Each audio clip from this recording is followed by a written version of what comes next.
ছিল, উত্থাপনের আগ মুহূর্তে নির্ধারিত ছিল। আধা ঘন্টা আগ পর্যন্ত যিনি মন্ত্রী তিনি হুম। জানতেন যে এরকম কোনো বিষয় নেই।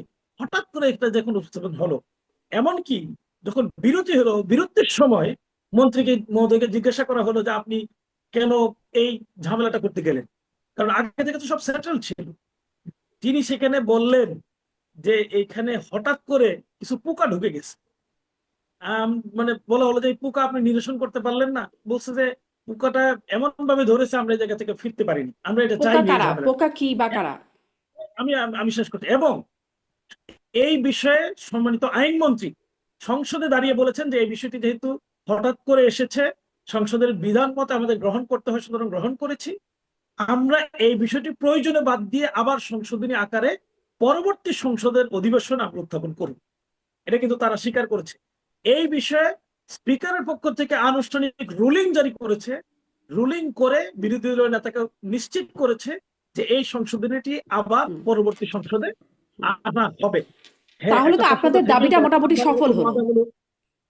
জি জি। মানে তাহলে তো আপনাদের যে দাবিটি সেটি মোটামুটি একটা সফলতার দিকে, মানে যৌক্তিক দিকে গেল। মানে মানে আপনারা এখন যে জুলাই জাদুঘর অধ্যাদেশ নিয়ে যেটি আপত্তি করছিলেন, একই রকম আপত্তির জায়গা বিএনপি করে।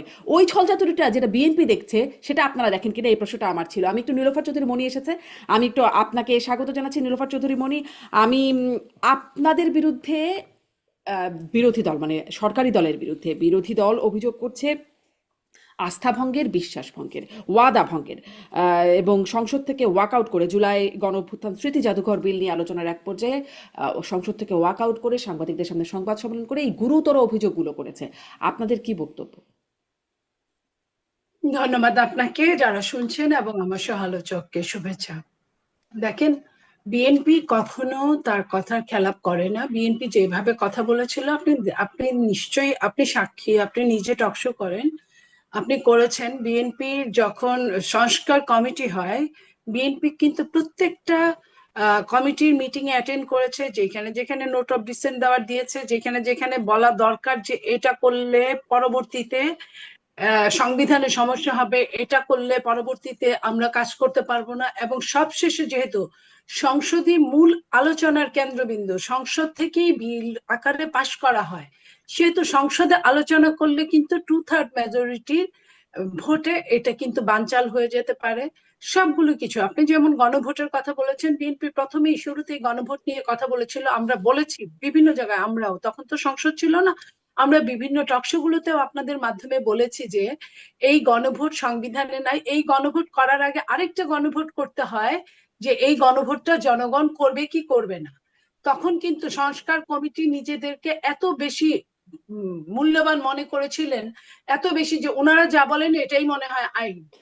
ওনারা যে ইন্টারিম সরকার, এটা একটু মাঝখানে প্রশ্ন, এগুলো আপনারা বলেছেন, কিন্তু সবশেষ যখন তারেক রহমান বলে দিলেন একবার যে গণভোটে হ্যাঁ ভোট দিন, তারপরে কি আর ওই কথাগুলোর কোনো ভ্যালিডিটি থাকে যে আপনারা এগুলো বলেছিলেন?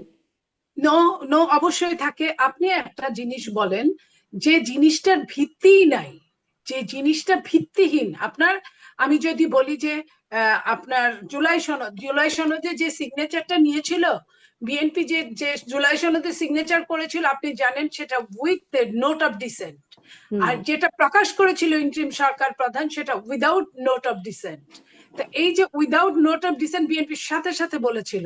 তারপরে যখন ওই সরকারের ছত্রছায়ায় যখন আজকের বিরোধী দল বিভিন্ন ভাবে বলা শুরু করলো, প্রপাগান্ডা করা শুরু করলো, বিএনপি না ভোটের পক্ষে আছে, বিএনপি না ভোট চায়, এবং দেশে একটা অরাজকতা আবার পরিস্থিতি সৃষ্টি করতে চাচ্ছিল তারা, নির্বাচনটা যাতে ভেস্তে যায় না, যাতে না হতে পারে। সেই জন্য তখন বিএনপির প্রথমে আপনার নির্বাচন যে চিফ কোঅর্ডিনেটর নজরুল ইসলাম খান সাহেব, উনি প্রথমে বলেছিলেন হ্যাঁ হ্যাঁ ভোট দিতেই পারে, দলে কোনো সমস্যা নেই। তখন তারা আবারও বলছিলেন যে না, উনি বলার কে। তারপরে মহাসচিব বললেন, সেখানেও বললেন উনি বলার কে। তখন আমাদের আজকের মাননীয় প্রধানমন্ত্রী উনি বলছেন হ্যাঁ ভোট দিলে দিবেন। ভোটটাই যেখানে অকেজো, আপনি ভোট দিলেই কি না দিলেই কি, আপনাকে তো বলাই হয়েছিল যে এই ভোটটা, এই গণভোটটা জনগণের, এই ভোটটা লিগ্যাল হবে না। যে না, জিনিসটা আপনার, মাননীয় প্রধানমন্ত্রী না ভোট দিলে দিবেন এটা তো কোথায় বললো? মানে আমি হয়তো মিস করে গেলাম কিনা, আমি তো বরঞ্চ আমি শুনলাম তো না মাননীয় ভোটের প্রধানমন্ত্রী কথা বললেন। বলিনি, আমি আচ্ছা। আমি হ্যাঁ ভোটের কথাই বলেছি, না ভোটের কথা বলিনি। উনি আচ্ছা। বলছে হ্যাঁ দিবেন। আপনারা হা ভোট দিবেন। তো ভোটটাই যেখানে অকেজো। আপনাকে আমি একটা কথা বলি, আমি যেখানে আপনার ডিসকোয়ালিফাই, সেখানে আপনি যত রকম কোয়ালিফাই আমাকে রিপোর্ট পেশ করেন না কেন, আমি তো অঙ্কুরেই ডিসকোয়ালিফাই, সেখানে আমি কোয়ালিফাই কিভাবে করি? এই জিনিসটা আমাদেরকে বুঝগম্য হতে হবে, নাম্বার ওয়ান। নাম্বার টু হচ্ছে 4টা প্রশ্ন সমন্বিত। আপনি নিজেই বলেন 4টা প্রশ্ন সমন্বিত একটা আনসার কিভাবে সম্ভব, এবং একটার সাথে আরেকটা প্রশ্ন সাংঘর্ষিক, এবং জি। যে নীলোফার চৌধুরী মণি, আপনি খুবই যৌক্তিক আলোচনা করছেন, কিন্তু এই আলোচনাটাই বিতর্কটা আমরা অনেক করে ফেলেছি, মানে একটু পুরনো আলোচনা, এটা নিয়ে আমরা অনেক, এবং মানুষ আসলে বুঝতে পারছে কিনা আমিও এই প্রশ্নটা বহুবার করেছি যে এটির আসলে যৌক্তিকতা কি। কিন্তু আমার প্রশ্নটা ওইখানেই যে মাননীয় প্রধানমন্ত্রী যখন একবার বলে ফেললেন, এত বিতর্ক, এত সমালোচনা বা অযৌক্তিক বিষয়বস্তু থাকা সত্ত্বেও, যে আপনারা আবেদন করলেন মানুষের কাছে গণভোটে হ্যাঁ ভোট দিন, মানে তখন যদি আপনারা সেখান থেকে সরে আসেন, গণভোটাধিকার বাতিল করেন, তখন তার ক্রেডিবিলিটি বা তার কথার গ্রহণযোগ্যতা, আস্থাহীনতা তৈরি আপনার হয় না? শুনেন, আপনার নির্বাচনী বক্তব্য এক জিনিস, সংসদের বিল পাস এক জিনিস।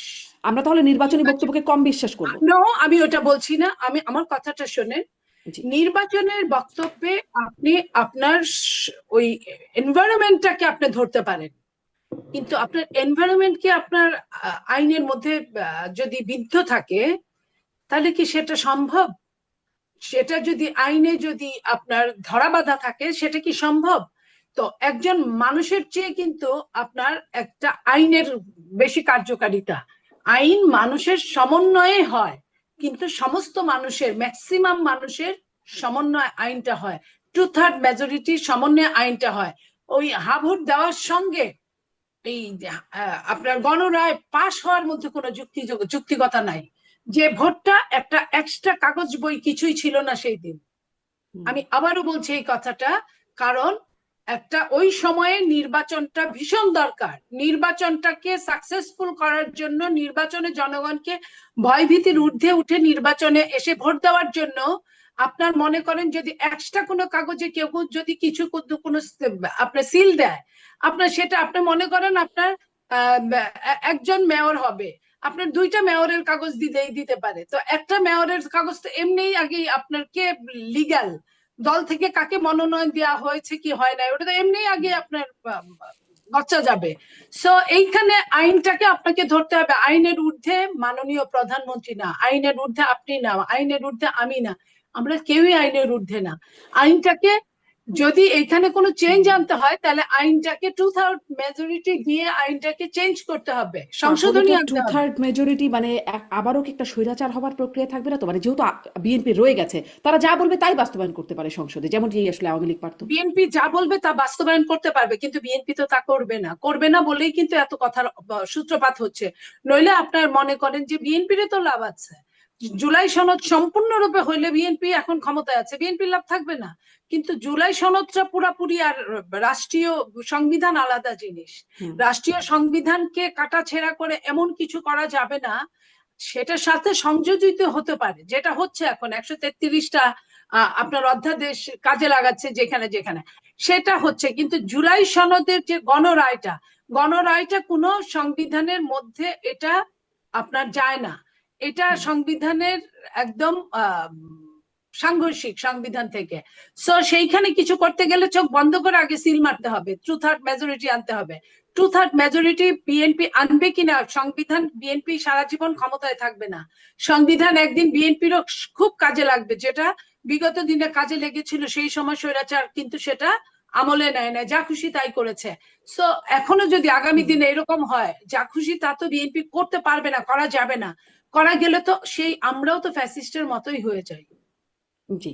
সেখানে অনেকগুলো প্রশ্ন আছে আসলে, আপনারাও ফ্যাসিস্টের মতো হয়ে যান কিনা সেটা নিয়ে আমরা একটু আসি, মানে অধ্যাদেশগুলো যেভাবে পাশ হচ্ছে বা হচ্ছে না, সেগুলো নিয়ে একটু কথা বলবো। কিন্তু একটু নির্বাচন প্রসঙ্গগুলো আপনি আনছিলেন, সালাউদ্দিন আইয়ুবী, আপনার কাছ থেকে যাবার আগে আমি 1 মিনিট, নীলোফার চৌধুরী মনি, আপনি যদি আমাকে একটু একটু স্পষ্ট করে দেন, তারপরে এই প্রসঙ্গটা নিয়ে আমি সালাউদ্দিন আইয়ুবীর কাছে শুনবো, যে স্থানীয় সরকার প্রতিমন্ত্রী সংসদে যেটি বললেন, যেটির কথা আবার সংসদের বাইরে সংবাদ সম্মেলনে জামাতের আমির একরকম সমালোচনা করে বললেন, যে স্থানীয় সরকার প্রতিমন্ত্রী যেটি বলেছেন, জুলাই আন্দোলনে ছাত্র জনতার সাথে আমরা সবাই ছিলাম, ট্রফি আমরা কারো কাছে নিতে যাই নাই, ডক্টর ইউনূস লন্ডনে গিয়ে ক্যাপ্টেন তারেক রহমানকে ট্রফি দিয়ে আসছেন। এই ট্রফিটা আসলে কি? এটা স্থানীয় সরকার মন্ত্রীকে যদি আপনি ডাকতেন, উনিই বোধহয় ক্লিয়ার বলতে পারতেন যে ট্রফিটা নির্বাচনের ট্রফি, নির্বাচন হবে, নির্বাচন সময় মতো হবে। আপনার নির্বাচন 12ই ফেব্রুয়ারি বা ফেব্রুয়ারি মাসের সেকেন্ড উইকে নির্বাচন হবে।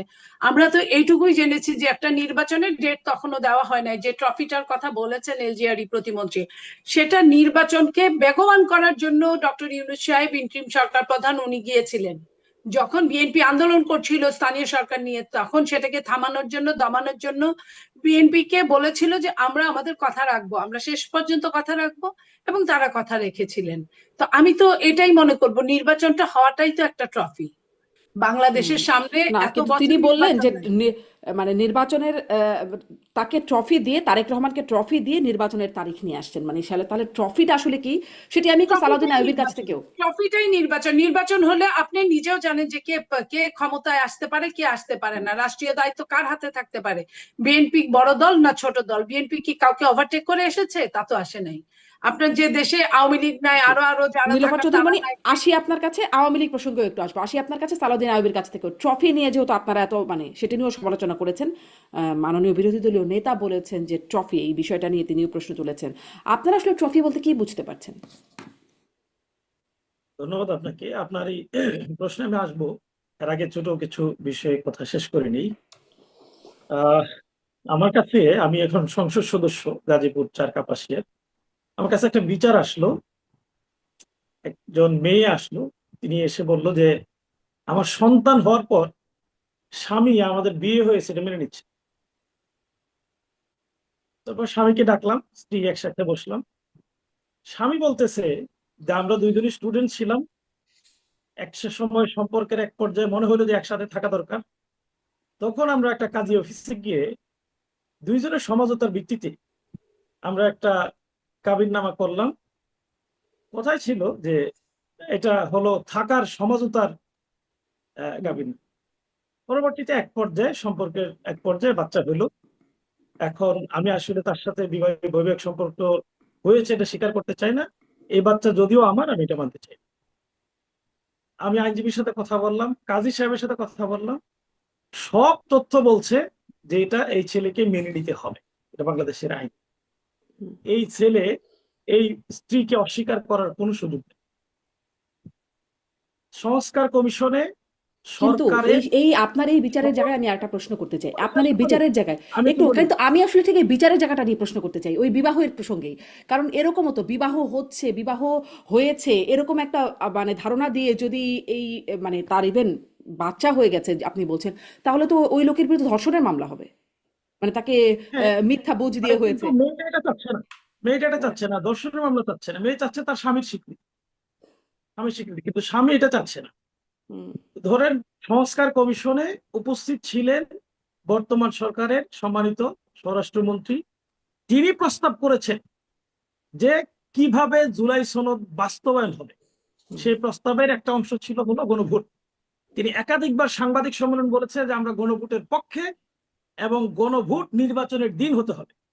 এবং যখন সরকার ঘোষণা করলো যে গণভোট নির্বাচনের দিন হবে, তখন দলীয় মিটিং করে, বিশেষ করে স্থায়ী কমিটির বৈঠক করে আনুষ্ঠানিকভাবে জানানো হলো, অভিনন্দন জানানো হলো সরকারকে, বলা হলো যে একই দিনে দেওয়াতে এটা আমরা সন্তুষ্ট এবং স্বস্তি প্রকাশ করছি। সেটা হলো, নির্বাচন হলো। এখন যখন বাচ্চা হলো, এখন ওনারা আর মানতে চায় না। হুম। কিন্তু এখন তো তারা খুব দুই পক্ষ মানে সব ডিউলি বলতে প্রতারণার ঠিকঠাক অভিযোগটা করলো। করতে পারে। হ্যাঁ, ওই স্বীকৃতি মেয়েটা, না চেয়ে যদি তারা প্রতারণার সব অভিযোগ করে, ধরনের আইনি করতেই তো অধিকার পারে। তার আছে, সব ধরনের আইনি অধিকার তার আছে। সে তার স্বামী একসাথে থেকে সেটা স্বীকার করছে, হুম। কাবিননামা আছে, এই ছেলে তার সব স্বীকার করছে। এখন কোনো আইনে কোনোভাবে ওই মেয়েকে আপনি অস্বীকার করার সুযোগ নেই। এখন বিএনপি যত ইনিয়ে বিনিয়ে বলার চেষ্টা করুক যে এটা হয়েছে সেটা হয়েছে, আমার নির্ভর চৌধুরী মনি আপাকে খুবই ভালো লাগে, উনি সত্য কথা সবসময় বলে বলে দেয়। উনি কিন্তু বলে ফেলছে যে ছেলের সাথে যে মেয়ে ছিল এটা ছিল একটা নির্বাচনী বক্তব্য, এটা ছিল একটা ক্ষমতায় যাওয়ার পায় তারা, জনগণকে ক্ষমতায় বুঝাইছি। উনি যাওয়ার। বলছে যে ক্ষমতায় যাওয়ার পায় তারা, জনগণকে বুঝাইছি যে আমরা গণভোটের পক্ষে, আমরা জুলাইয়ের পক্ষে, আমরা সংস্কারের পক্ষে, আমরা ফেসিবাদ যাতে আগামী দিনে না হয় তার সকল ব্যবস্থা আমরা করব। এখন সব শেষ, এখন এই ছেলে আর আমার না, এটা আমরা মানি না। আরো একটা মজার খবর দেখেন, বর্তমানে যিনি আইনমন্ত্রী, হুম। তিনি সংস্কার প্রক্রিয়া কিভাবে বাস্তবায়ন হবে সেটার জন্য সরকার যে কমিটি করেছিল, সরকারের সেই কমিটির গুরুত্বপূর্ণ ব্যক্তি ছিলেন বর্তমান আইনমন্ত্রী। সেই আইনমন্ত্রী তৎকালীন অ্যাটর্নি জেনারেল, তিনি পরামর্শ দিয়েছিলেন সরকারকে যে গণভোটের মাধ্যমে এই প্রক্রিয়াটা বাস্তবায়ন করতে পারে। তাহলে যিনি সরকারকে তখন উপদেষ্টা হিসেবে পরামর্শ দিলেন, সরকারের অ্যাটর্নি জেনারেল হিসেবে, প্রধান আইন কর্মকর্তা হিসেবে সকল প্রক্রিয়ার সাথে তিনি সরাসরি সম্পৃক্ত ছিলেন, তিনি এখন বলছেন ওই সময় যে বিধানটা নেওয়া হয়েছিল সেটা অবৈধ। মনে করেন ওই আনুষ্ঠানিকতায় বিয়ের যিনি কাজী ছিল, যার অফিস থেকে কাবিন নামা মেয়েটা সংগ্রহ করছে, ওই কাজী এসে বলতেছে এই কাবিন নামা অবৈধ। তাইলে কাবিন নামা যদি অবৈধ হয়, ওই কাজী সাহেব কি বৈধ? ওই কাজী সাহেবই তো নাজায়েজ, তাকেই তো মামলা স্বীকার করা উচিত। বর্তমান আইনমন্ত্রী যে কথা বলছে এগুলো খুবই হাস্যকর। এগুলো বাংলাদেশের মানুষের কাছে, আমি আজকে একটা বড় সমাবেশে, আমার নির্বাচনী এলাকায় আমি এসেছি, বড় সমাবেশে জনগণকে জিজ্ঞাসা করলাম যে আপনাদের ওনারা যে এসব কথা বলে এগুলো কি বিশ্বাস হয়? হু হু করে হাসতেছে সবাই। হুম। বাংলাদেশের এই মানুষ কি সমাবেশটা এত যদি বোকা হয় বিএনপির বলুন হতো, তো? এই সমাবেশটা যদি বিএনপির হতো, তাহলে তারা আবার বলতো যে আপনারা আর সঠিকই মজার করছেন, কথা মানে বলি, আমি হ্যাঁ। মজার কথা বলি, ওই ওয়ার্ডের বিএনপির সভাপতি সেখানে উপস্থিত ছিল। মিটিং শেষে তিনি বলেছে যে ভাই আমরা মানুষের কাছে মুখ দেখাইতে পারি। আরো খবর বলি, আমি একটা টকশোতে সরকার দলীয় একজন সংসদ সদস্যের সাথে একই সাথে টকশোতে ছিলাম। টকশো শেষ করে লিফটে উঠছি, উঠার পরে জিজ্ঞাসা করলাম, ওনারা তো আমার বড় ভাই বললাম যে ভাই আপনারা এই সাধারণ একটা জিনিস নিয়ে তেনা পেঁচাইতেছেন, সব তো সেটেল ছিল, রায় হইলো, সব হুম, কি হইলো। বলছে যে ভাই আর কথা বলুন, আর পারতেছি না, হুম, আমরা সবাই বিরক্ত। জি, আমি বললাম যে জি, কার প্রতি বিরক্ত? উনি বললেন যে যাকে 40 মিনিট দিছে তার প্রতি বিরক্ত। আমি বললাম যে উনাকে 40 মিনিট দিলেন কেন? বলছে যে আজও 40 জন নাই এই পক্ষে কথা বলার জন্য। নিজের বিরুদ্ধে নিজে কতক্ষণ কথা বলা যায়? যেই মানুষগুলো আমরা এলাকায় বাড়ি বাড়ি গিয়ে গণভোটের পক্ষে, হ্যাঁ ভোটের পক্ষে বলে আসলাম, এখন হুম, যখন আমরা সংসদে গণভোটের বিপক্ষে বলবো, এলাকায় গেলে মানুষ আমাদের ধরবে না? এই যে এই যে এখন যারা গণভোটের বিপক্ষে বলতেছে এরা সবাই দেশের বাইরে ছিল। 5 স্টার হোটেল থেকে এখন আইসা ইলেকশন ইঞ্জিনিয়ারিং এর মাধ্যমে এমপি হয়েছে। কিছুদিন আগে এসে সরকারের পক্ষ থেকেই আমি বলবো আনুষ্ঠানিকভাবে স্বীকৃতি দিয়েছে, যখন ট্রফি নিয়ে কথা বলে মাননীয় স্থানীয় সরকার প্রতিমন্ত্রী, তিনি যখন কথা বলে এর এক সারি সামনে মাননীয় প্রধানমন্ত্রী সেখানে উপস্থিত ছিল। এবং সংসদে যাদেরকে সবচেয়ে বেশি প্রধানমন্ত্রীর কাছে আসতে কানে কানে কথা বলতে দেখা যায়, তার মধ্যে উনি একজন। উনি ওনার এলাকার লোক, উনি খুব হুম, সক্ষতা তার মধ্যে রয়েছে। একটু উনি সংক্ষেপে। রেগুলার ব্যাপক পুরো করে।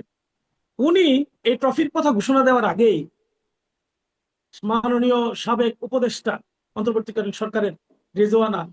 তিনি কিন্তু একই ধরনের কথা বলেছেন যে আমরা একটা দলকে মেইন স্ট্রিম হতে দেইনি, সরকার আসতে দেইনি। সুতরাং একটা তিনি যে বলেছেন মেটিকুলাস উগ্রবাদ ডিজাইন এবং ছিল, নারী বিদ্বেষী ডিজাইন শক্তিকে, ছিল, এখানে আমি একটু স্পষ্ট শুনতে চাই মানে আপনার কাছে, মেটিকুলাস ডিজাইন উগ্রবাদ ছিল, এবং আমি নারী শেষ করি, বিদ্বেষী এটা যে শক্তিকে মেটিকুলাস মেনস্ট্রিম হতে ডিজাইন দেয় নাই। ছিল, এটা যে একটা সুন্দর প্রক্রিয়ার মধ্যে দিয়ে এসেছে। আরেকটা প্রমাণ আমি দেই, আমার কাছে প্রমাণ আছে। আমার নির্বাচনী আসনে যেখানে আমি ভোট যেদিন শেষ হলো, রেজাল্ট হচ্ছে, আমি সংশ্লিষ্ট সহকারী রিটার্নিং অফিসারের সামনে বসে আছি। হঠাৎ একজন আমাকে একটা লিঙ্ক পাঠাইলো, বলতো ভাই খুব খারাপ লাগতেছে। আমি বললাম কেন? বলছে আপনি তো হেরে গেছেন, পত্রিকায় আসছে। হুম, হুম, হুম, কোথায়? পত্রিকায় লিঙ্ক দেন। লিঙ্ক দেওয়ার পরে দেখলাম যে পুরো একটা সুন্দর করে ফটোকাট করে বিস্তারিত তথ্য সহ তারা দিয়ে দিয়েছে যে আমি হেরে গেছি। আমি এইটা আমাদের যিনি সহকারী রিটার্নিং অফিসার ছিলেন ওনাকে জিজ্ঞেস করলাম যে আপনি এখানে ঘোষণা করছেন, আমি বসে আছি। উনি বললো যে আমি তো এই যে ফলাফল ঘোষণা করতেছি, আপনার সাথে পরে কথা বলি। সাথে সাথে যিনি মেজর ছিলেন সেনাবাহিনীর, ওনাকে পাঠাইলাম যে এরকম রেজাল্ট পত্রিকা চলে আসতেছে, কি খবর? আমি ঢাকায় যোগাযোগ করলাম। হুম। ঢাকা থেকে, বিশেষ করে ঢাকা 17 থেকে বললো যে ভাই আপনার এখানে তো একটা পত্রিকা আসছে, আমাদের এখানে 80 কেন্দ্র বাকি। 80 কেন্দ্র বাকি থাকা অবস্থায় অধিকাংশ পত্রিকায় চলে আসছে যে অমুকের বিজয়ী হয়ে গেছে। হুম, হুম, হুম। এগুলো আসলে বাংলাদেশের মানুষের কাছে কিন্তু খুবই তারপরে তো মজা আপনিই জয়ী লাগছে। হয়েছেন, আর তারপরে তো আপনিই জয়ী হয়েছেন, আমি পত্রিকার খবরটা ভুল আল্লাহ প্রমাণিত আমাকে জয় হয়েছে। করেছে। জি, কিন্তু আমার এই জি। প্রশ্নটা তখনও ছিল, এখনো আপনার কাছে, যে একদম আমি লাইন বাই লাইন শুনেছিলাম সৈয়দা রিজওয়ানা হাসান সাবেক উপদেষ্টা, তিনি বলছেন উগ্রবাদ এবং নারী বিদ্বেষী একটা শক্তি, সেটির কথা তিনি বলছিলেন। আপনারা কেন নিজেদের গায়ে পড়ে সেই উগ্রবাদ এবং নারী বিদ্বেষী শক্তি নিজেদেরকে মনে করছেন নাকি? আপনি আপনি আমি একটু বলি, আপনি যে কথা খুব বলছেন সংক্ষেপে আমি, আমরা যে তাকে দায়ী করছি, আমি একটু বলি, আমরা হ্যাঁ, যে তাকে দায়ী করছি, একটা বক্তব্যে, একটা সংবাদ সম্মেলনে, একটা বিবৃতিতে, একটা কথায় উনি আমাদের কথার প্রতিবাদ করেছে বলে দেখাইতে পারবেন? করেছেন, করেছেন, উনি বলেছেন যে উনি ওটা বলেন নাই। আপনি আপনি এই কথা বলতে পারেন না, উনি কি বিবৃতিতে দেখান? আমরা তো জি, নিয়মিত এখন একটু খোঁজ খবর রাখি। আমি উনি এই আপনাকে জায়গাটাতে স্ট্রংলি বলতে পারছেন না, কারণ হ্যাঁ, তিনি ইঙ্গিত করেছেন এই কথা। উনি বলেছেন, উনি আসলে কি বলতে চেয়েছেন উনি স্পষ্ট করেছেন যে উনি একদমই সুস্পষ্টভাবে কথা হচ্ছিল উগ্রবাদ এবং নারী বিদ্বেষী গোষ্ঠী নিয়ে, একটা শক্তি নিয়ে। সেই শক্তির একটা অংশ বিরোধী দলেও আছে বলে উপস্থাপক বা সঞ্চালক যখন বললেন, তখন বলছেন যে যেই অংশটুকু এই এই রাজনীতি করে উগ্রবাদ এবং নারী বিদ্বেষী। বিরোধী দল বলতে বিরোধী দল বলতে যদি উনি মিন করে থাকেন, আমরা বিরোধী হ্যাঁ, দল হিসেবে যদি রিয়েক্ট করি, এটি কি অযৌক্তিক? উনি শুধুমাত্র উগ্রবাদ এবং নারী বিদ্বেষী শক্তির রাজনীতিটাকে মেইন স্ট্রিম হতে দেন নাই, এটা বলছেন। এটা তো খুব যথার্থই নাকি? আপনারা চান উগ্রবাদ এবং নারী বিদ্বেষী শক্তির মেইন স্ট্রিম হয়ে যাক? নিঃসন্দেহে এটা আমরা চাই না। এটা তো আমরা চাই না, নারীবাদ উগ্রবাদের জায়গাটাতে আমরা কোনোভাবেই হ্যাঁ, সহনশীল না, বা এটা মেনে নিব না। হুম, হুম, এটা আমরা চাই না। কিন্তু যখন আপনি একটা মিথ্যা প্রপাগান্ডা চালিয়ে দিবেন, এক, দুই নম্বর হলো একটা ষড়যন্ত্র আপনার কথার মধ্য দিয়ে ফুটে উঠবে, সেই জি, ষড়যন্ত্রের রহস্যটাকে আমরা দেশের মানুষের সামনে জি, তুলে ধরবো না? জি, নিশ্চয়ই। নিঃসন্দেহে। কিন্তু উনি বললেন উগ্রবাদ নারী বিদ্বেষী, আপনারা নিয়ে নিলেন নিজেদের গায়ে। এটাই হচ্ছে প্রশ্ন যে আমরা আপনারা নিজেদের কেন? গায়ে নিব কেন? আমরা নিজেদের গায়ে নিব কেন? আমরা তাদের ডিজাইনটার কথা বলছি, আমরা তাদের হুম, অপকৌশলের কথা বলছি। জি, মনে করেন, আপনি কিছু মনে করেন, একজন আহ, অপরাধী, আমি বলি, একজন অপরাধী মামলার শিকার হলো, বিচারপতি জানে যে তিনি অপরাধী। আপনি বাংলাদেশের আইন যদি প্র্যাকটিস করে থাকেন জানেন, বিচারপতি জানার পরেও যদি সাক্ষী হুম, দুর্বল হয়, এই অপরাধী সাজা হবে? না, হবে না। কখন হুম, হবে? হুম, যখন বিচারপতি বায়াসড হবে, হুম, হুম, বিচারপতি হুম, তার নীতি থেকে ভ্রষ্ট হবে। যদি মনেও করে থাকেন যে বিরোধী দলের কেউ না কেউ কোথাও রয়েছে এরকম, তিনি কি পারেন যে তাকে এখান থেকে ঠেকিয়ে দিতে? এটা কি তার জন্য নীতিসম্মত হয়েছে? অবশ্যই নারী এই বিদ্বেষী এবং নৈতিক অধিকার কি উগ্রবাদী তার আছে? উগ্রবাদী রাজনীতি তাহলে থেকে তো তিনি ঠেকাতে পারেন না। একটা অন্যায় ঠেকাইতে গিয়ে আরো বড় একটা অন্যায় তিনি আচ্ছা, করলেন। এই আলোচনায় আর এটাই খুব বিস্তারিত বাংলাদেশের না যাই। সবচেয়ে জঘন্যতম ইতিহাস। আচ্ছা, অনেক ধন্যবাদ সবচেয়ে সালাউদ্দিন জঘন্যতম আইয়ুবী। ইতিহাস। বাংলাদেশের মানুষ, আমি হুম, এবার হুম, নির্বাচনে ভোট করতে গিয়ে সাধারণ জি, মানুষের কাছে যখনই গিয়েছি, জি, একটা আশঙ্কা সবার মধ্যে ছিল যে আসলে কি সঠিক ভোট হবে?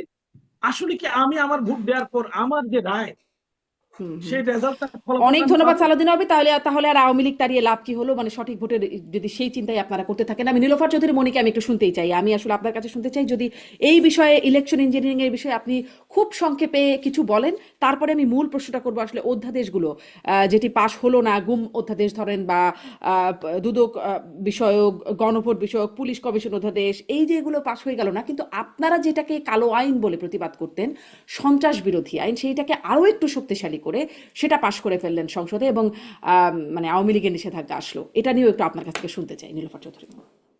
আমি প্রথমে বলতে চাই যে ভোট যে ইঞ্জিনিয়ারিং হয়েছে, তারা ক্লেম করলো না কেন ওইভাবে? তারা তারা আর কত, তারা 17টা সর্বোচ্চ বিরোধী দলের যে এই পর্যন্ত এইবারের ভোটের আগে পেয়েছে, তারা এখন কত, 70-এর উপরে তারা পেয়েছে। তো তারা যে ইঞ্জিনিয়ারিং বলে, কোন কোন হিসেব নিয়ে বলে? হিসাবটা তারা পেশ করলেই পারে। এবং ভোটের দিন, ভোটের পরের দিন, তারপরের দিন বললো না, এখন তারা বলছে। এগুলা যে বলতে হয়, বিরোধী দলের তথাকথিত বিরোধী দলের মতোই তারা কথা বলছেন। আমরা কিন্তু একটু ব্যতিক্রম ধর্মী বিরোধী দল আশা করেছিলাম যে এইবার অন্তত পক্ষে পুর খাওয়া সবাই, আওয়ামী লীগ থেকে বাইরে আমরা প্রত্যেকেই ছিলাম একসাথে হুম, একই কাতারে। তারা অন্তত বুঝবে যে রাষ্ট্রটা অনেক দূর পিছানো হয়েছে, পিছিয়ে হুম, গেছে। সেটাকে আমাদের যে কোনো ভাবে সবাইকে মিলেমিশে ঐক্যের মধ্যে সামনের দিকে আনতে হবে, গণতন্ত্রকে সামনের দিকে আনতে হবে, ক্ষুরোধার করতে হবে। সেই জায়গা ভুলে গিয়ে তারা কারণে অকারণে যে ধরনের কথাগুলো উপস্থাপন করার চেষ্টা করে, সেগুলো আসলে এক ধরনের বিড়ম্বনা ছাড়া আর কিছুই না। আমি বলবো যে গণতন্ত্রের স্বার্থে আমি যেটা আশা করেছিলাম যে একদম ছায়া সরকারের মতো বিরোধী দল সত্যিকার যেখানে বলতে হয়, অনেক কথা তারা কিন্তু বলতে পারেন না। হ্যাঁ, এটাও সত্যি, মায়ের পেট থেকে পড়ে কেউ শিখে আসে না, তারা শিখুক, শিখছেন, ভালো কথা। এই যে তারা হুড়ার মধ্যে যে 133টা আপনার অধ্যাদেশকে যে পাশ করতে হবে, সেইখানে তারা তারা কোথায় সহযোগিতা করবে সেটা না করে তারা বরাবরের মতোই তারা বিরোধিতা থাকতে হবে, বিরোধী থাকছে। আচ্ছা, আপনি বলেন তো, এই যে সন্ত্রাস বিরোধী অধ্যাদেশ পাশ করেছিল কারা, আন্দোলন করেছিল কারা, কারা মাঠে থেকে সরকারকে বাধ্য করেছিল? বিএনপি কি বাধ্য করেছিল? না বিএনপি ছিল। বরং বিএনপি একটা লেভেলে এসে বিএনপি আরো হিসাব নিকাশ করে, এটা কিন্তু এটাই শেষ না, এটা সামনে আরো কিছু আছে যেটা তখন দেখবে। বিএনপিতে তো সন্ত্রাস বিরোধী কার্যক্রম যারা করছে, সন্ত্রাস বিরোধীর বাইরে যারা আছে তাদের তো রাজনীতি করতে কোনো সমস্যা হওয়ার কথা না, তারা রাজনীতি করতে পারবে কিন্তু তাদের এই জন্য। আইনটার কিন্তু আপনারাও প্রতিবাদ করেছিলেন যখন আওয়ামী লীগ আমলে করেছিল, কালো আইন বলেছিলেন আপনারা, বলেছিল সুশীল সমাজের মানুষজন। সেটা করেছিল, কিন্তু আওয়ামী লীগ এখন যে কাজ করেছে সেটা বিএনপি করবে কি করে ভাবলেন? 17 বছর বিএনপি পাশ তো রাস্তায় করে ফেললো মার সেই। খাওয়ার একটা দল, 17 বছর গুম খুনের একটা দল, যে যে দলটা এত সাফার করেছে, তারা হুম, তাদের তাদের মাধ্যমে এই সাফারিং থেকে কিন্তু মাননীয় প্রধানমন্ত্রী কি বলেছেন যে আমাকে যারা ভোট দিয়েছেন, আমাকে যারা ভোট দেন নাই এবং যারা ভোট দিতেই যান নাই, সবারই আমি প্রধানমন্ত্রী। এই যে সবারই প্রধানমন্ত্রী বলেই বলেছেন, যখন যে নারীটাকে আপনার ফ্যামিলি কার্ড দিয়েছেন সে কিন্তু মনের অজান্তেই জয় বাংলা বলে উঠেছে। সেই যদি বিএনপি যদি জয় বাংলা আর জিন্দাবাদ আর নারা তকবীর হিসাব করে যদি ফ্যামিলি কার্ড দিত, তাহলে কিন্তু এটা বলতো না। বিএনপি যে রাজনীতিটা সাফার করে এসেছে, সেই রাজনীতিটা বিএনপি ফিউচারের জন্য চান না। ফিউচারের জন্য চান না বলেই যেটা হচ্ছে সেটা কিন্তু ভালোর জন্য হচ্ছে। এটা আমি আমার চেয়ে আপনি কোন অংশে কম বুঝেন না, আপনিও জি। বুঝেন, আপনিও সেই সরকারের সময় আপনি অ্যাঙ্কার ছিলেন, আজকেও আপনি অ্যাঙ্কার। সো আপনি কিন্তু আপনার আলোচনার মধ্যে অনেক কিছু ছিল, অনেক জি। কিছু আছে যে চাইলেও ইচ্ছা থাকলেও করা যায় না, অনেক সময় করা যায় না। আজকে যারা আরেকটু বলুক না, সন্ত্রাস বিরোধী আন্দোলনে আজকে তারা বিপক্ষে অবস্থান নিয়েছে, অথচ তারাই কিন্তু তৎকালীন ইন্টারিম সরকার প্রধান দিয়ে কিন্তু সন্ত্রাস বিরোধীর নাম বলে কিন্তু একটা দলকে আপনার কি করেছে, স্থগিত করেছে, নিষিদ্ধ করেছে। কখনো ইন্টারিম সরকার স্থগিত বলেছে, কখনো নিষিদ্ধ বলেছে। বিএনপি কিন্তু যায় নাই, সেদিনও যায় নাই। সো আজকে যেটা যারা সন্ত্রাসের সাথে জড়িত তাদের জন্য যে আইনটা হুম। হবে, এটা কিন্তু এমন না যে অপরিবর্তনীয়, এটা আরো সামনের দিকে হতে পারে যেটা পরিবর্তনীয়। এখনই করার যেত সেটা এখন না করে সামনের জন্য ডাকছেন, আপনার মানে এখন কেন? অনেক কিছু আপনার কাছে মনে হলে তো হবে না। 1.5 মাসের একটা সরকার, 1.5 মাসের হুম। সরকারের সামনে ভীষণ ভীষণ চ্যালেঞ্জ। দেশে টাকা নাই, আপনার বাচ্চাদের টিকা নাই, আন্তর্জাতিক ভাবে যুদ্ধ হচ্ছে, এর মধ্যে কিন্তু এতগুলো সেগুলো নিয়ে বিরোধিতা, সংসদে আলোচনা খুবই সামান্য। এতগুলো অধ্যাদেশ, এই সবকিছু মিলে কিন্তু একটা সরকারের উপর দিয়ে একটা রমজান গেল, একটা ঈদ গেল, আরেকটা ঈদ সামনে আসছে, এগুলো সবকিছু মিলে আপনি 100 দিন তো একটা যে কোনো সরকারের একটা স্বৈরাচারের জন্য 100 দিনকে বলা হয় যে হানিমুন পিরিয়ড।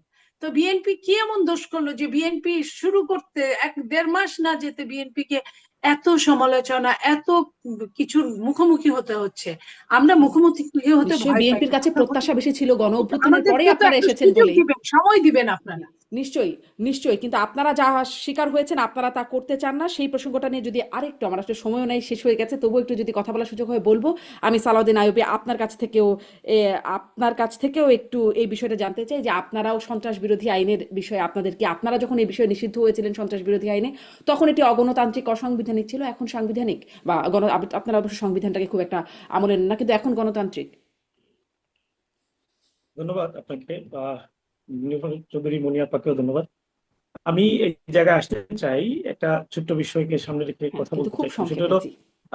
আমাদের নীরব চৌধুরী মনিয়াপা বলেছেন যে বিএনপি মোটামুটি সবারকে নিয়ে, সব দল সব মার্কা সবাইকে ধারণ করে কথা বলতে চায়। এই এই সুন্দর কথাটার সাথে কেন যেন ওনাদের সবাই একমত আসে। এই যে জুলাই স্মৃতি জাদুঘর যে সংশোধন নিয়ে আসা হয়েছে, যে মাননীয় সংসদ সদস্য এই সংশোধনীটা দিয়েছেন, তারপর আলোচনা করতে গিয়ে একজন মন্ত্রী বলেছেন, দেখেন এই যে জুলাই আন্দোলন হলো, এই জুলাই আন্দোলনের একটা গুরুত্বপূর্ণ পার্ট হলো জাদুঘর। এই হুম। জাদুঘরে যিনি কিউরেটর হবেন তিনি যদি সরকারের লোক না হন, তাহলে সরকার পছন্দ করে না, অথবা দেশ বিরোধী এমন কিছু কাজ হয়ে যেতে পারে যেটা সরকার নিয়ন্ত্রণ করতে পারবে না। তার মানে স্পষ্ট তিনি সরকারি লোক ছাড়া আর কাউকে বিশ্বাস করতে পারছেন না।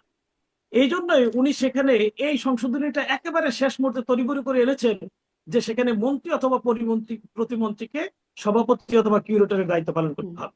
শুধু তাই নয়, খেয়াল করে দেখেন, প্রথম দফায় 46টি জেলা পরিষদে তারা সরকার দলীয় লোকজনকে বসিয়েছেন, এবং মজার বিষয় হলো এর মধ্যে 44 জন হলো যারা নির্বাচনে পরাজিত হয়েছে, সেই সকল নির্বাচনের পরাজিত সৈনিকদেরকে তারা এখানে বসিয়েছে। হুম। এটা এক ধরনের তাদের এই যে ওয়াদা ছিল যে তোমাদেরকে বিজয়ী করে নিয়ে আসবো, কোনো কারণে তারা বিজয়ী হতে পারেনি। এখন বাধ্য হয়ে তাদেরকে একটা পুরস্কার তো দিতে হবে। পরাজিতের পুরস্কার হলো এটা, যেই করা হলো। এবং তারা জেলা প্রশাসক হিসেবে বসেই বিভিন্ন জায়গায় ঘোষণা দিচ্ছে এই জেলায় যত উন্নয়ন কর্মকাণ্ড হবে তার সবগুলোই হলো মানে জেলা পরিষদের যিনি প্রশাসক আছে তার মধ্য দিয়ে হবে। এইটার মানে এই যে একটা কথা, এই যে চেষ্টা, এটা দিয়ে প্রমাণিত হয় জি, যে আসলে তারা এই প্রসঙ্গটা আমি শুধু নীলোফার তাদের চৌধুরী দল মনির কাছে ছাড়া, খুব এই 30 সেকেন্ডে শুনতে শুধু চাইবো, তবে তাদের আপনি যদি দল সন্ত্রাস ছাড়া, বিরোধী আইন নিয়ে বলেন। জি, দল ছাড়া তারা অন্য কাউকে আসলে বিশ্বাস করতে পারছে না। একই সাথে আমরা সংসদে বিরোধিতা করেছি, আমরা এটা একটু বলে রাখি, সেটা হলো সব স্থানীয় সরকার এর অধীনে উপজেলা পরিষদ, জেলা পরিষদ, সিটি কর্পোরেশন এবং পৌরসভা, এই জায়গাগুলোতে তারা সংশোধনী এনেছেন। সংশোধনীতে উল্লেখ করা হয়েছে যে এই জায়গাগুলোতে নির্বাচিত প্রতিনিধিদেরকে সরকার যে কোনো সময়, যে কোনো মুহূর্তে অপসারণ করতে পারবে সরকার যদি মনে করেন। দেখেন, এখান থেকে অপসারণের সুযোগটা অতীতে ফেসিবাদের কায়দায় যারা দেশ পরিচালনা করেছে তারা এটা করেছে। আমি আমার গাজীপুর সিটি কর্পোরেশনের সম্মানিত মেয়র, সাবেক মেয়র জনাব অধ্যাপক এম এ মান্নানকে দেখেছি। তিনি নির্বাচিত হওয়ার মাত্র 3.5 মাসের মাথায় গ্রেফতার হয়েছেন।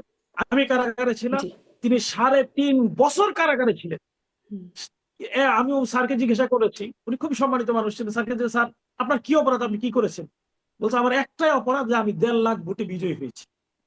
জি, চিন্তা করে দেখেন, এই যে ফেসিবাদী সিস্টেম, এটা তখন আইনগতভাবে বৈধ ছিল না, এখন আইনগতভাবে সংসদে আইন করে এটাকে বৈধ করা, জি, এটা বিরোধিতা করা জি। হবে। সালাউদ্দিন আইয়ুবী, আপনাকে ধন্যবাদ। আসলে আমার আর এটা বলে, এটা জি, আসলে আমার এটা আর কি আসলে বলে যে সন্ত্রাস আসলে বিরোধী আইন নিয়ে আপনার ওনারা কাছে যে কথা শুনবার বলছে সময়ই হলো না। সবাইকে নিয়ে সবাইকে বিশ্বাস করে জি, চলতে চায়, এই অনেক কাজগুলোকে ধন্যবাদ। এটা বলে আসছে। অনেক ধন্যবাদ ধন্যবাদ। সালাউদ্দিন আইয়ুবী। আপনারাও যেটা সমালোচনা করেছিলেন সেটি এখন মানে টেবিল চাপটাচ্ছেন বা সেটির পক্ষে আপনারা চাচ্ছেন। সেটা নিয়ে একটু প্রশ্ন করেছিলাম, সেটা নিয়ে এখন আর সময় নেই। আমি মনিয়াপা আপনার কাছে খুব সংক্ষেপে 30 সেকেন্ড 40 সেকেন্ডে যদি আপনি বলেন যে আসলেই তো আপনারা সর্বক্ষেত্রে দলীয় লোক দেওয়ার একদম শুরু থেকে শুরু করে সেই বাংলাদেশ ব্যাংক থেকে শুরু করে যেটি মাননীয় সংসদ সদস্য বললেন, জাদুঘরের কিউরেটর, এমনকি হাসনাত আব্দুল্লাহ সংসদে বললেন বাপের দোয়া ক্রিকেট মানে কমিটি যেটা হয়েছে বিসিবি, সেখানে মন্ত্রীপুত্ররা ভরপুর সব, বা একজনের স্ত্রীও আছেন শিক্ষা প্রতিমন্ত্রী। তো মানে এইরকম হয়ে যাচ্ছে কেন? এটি তো আপনারা সমালোচনা করেছিলেন যখন আওয়ামী লীগ সময় ছিল, যে সর্বোচ্চ দলীয়করণের সমালোচনা। এখন আপনারা কেন করছেন এরকমটা? দেখেন, আমরা যেভাবে বলা হচ্ছে সেইভাবে না। আমি আপনাকে বলি যে সমস্ত A to Z, আপনার ইউনিয়ন পরিষদ থেকে শুরু করে সব স্থানীয় সরকারের প্রশাসকরা পালিয়ে গেছে, চলে গেছে। যে দেশে প্রধানমন্ত্রী থেকে বাইতুল মুকাররমের খতিব পর্যন্ত পালিয়ে যায়, কিছুই অবশিষ্ট নাই। সেইখানে বহু বছরের একটা পরিত্যক্ততা আছে, বহু বছরের একঘেয়েমি আছে, বহু বছরের আপনার স্বৈরাচারিতা আছে।